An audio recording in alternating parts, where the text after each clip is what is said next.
Last season, the Giants had the Cowboys' number. Until the Dallas starters all got the final week of the season off against the Eagles, the Giants had been the only team to hand them a loss, and they did it twice. 1 week into the new season, 2017 is already different. Not only did the Cowboys dominate the Week 1 matchup, but the Giants looked completely lifeless on offense.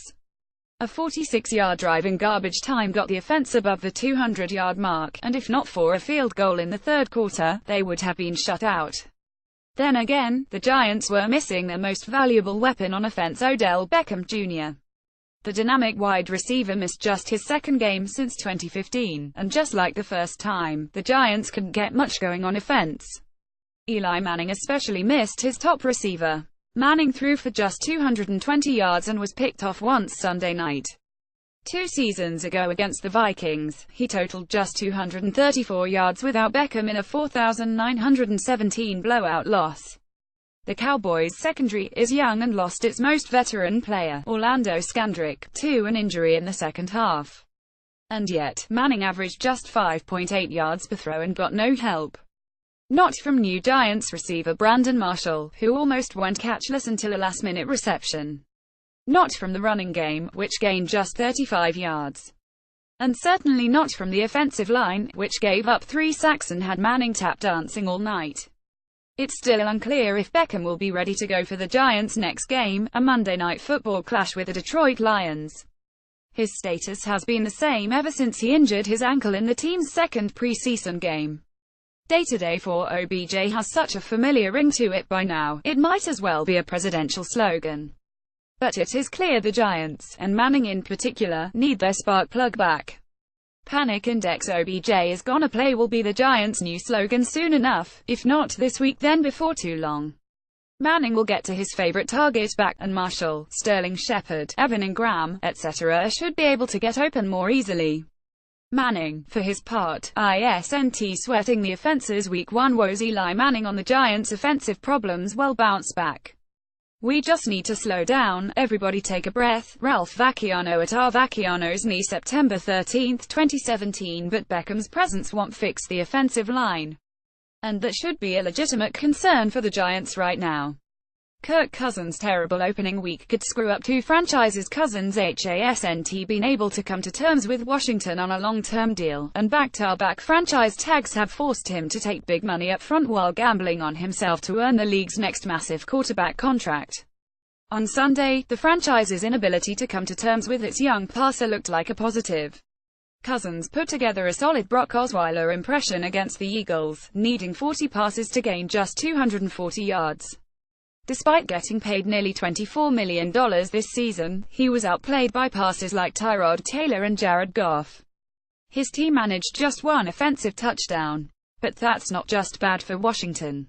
The San Francisco 49ers currently start the most caretakerist of quarterbacks in Brian Hoyer, and a Cousins to Santa Clara move has been rumored ever since his former offensive coordinator Kyle Shanahan took the head coaching job out west.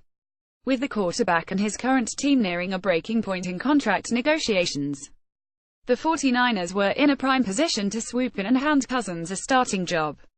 If Cousins can't snap out of this early slump, it throws a wrench in that plan and casts a pall over what looked like a rare free agent quarterback opportunity. Washington may save money over the long term by locking him down, but could be stuck with a lemon. San Francisco may have to head back to the drawing board with C.J. Beathard, a man who threw for fewer than 150 yards per game as a senior at Iowa, as its passer of the future. Panic Index low. Cousins was bad to start 2016, throwing a pair of interceptions in a 19-10 loss to the Giants last fall. He rebounded for a 4,900-yard, 25-touchdown season that forced Washington to lock him down for one more franchise-tag season. The Falcons are suffering from a Super Bowl hangover. If there was one Super Bowl losing team in the history of Super Bowl losing teams that needed to have a great performance in Week 1 the following season, it was the Falcons. They blew the biggest lead in Super Bowl history and spent an entire offseason hearing about it. Despite bringing back nearly every key contributor, the threat of a Super Bowl hangover still loomed large in Atlanta. If there's a team that's going to have one, the Falcons are a prime candidate. Their history shows that there's been plenty of pain and suffering in the past. What better way to add to the terribly long list than having a disappointing season after the most disappointing Super Bowl loss of all time in Week 1? The Falcons were struggling with a Bears team that tossed a bunch of money this offseason at Mike Glennon, who last started a game in 2014. Glennon entered the game with a .513 record as quarterback.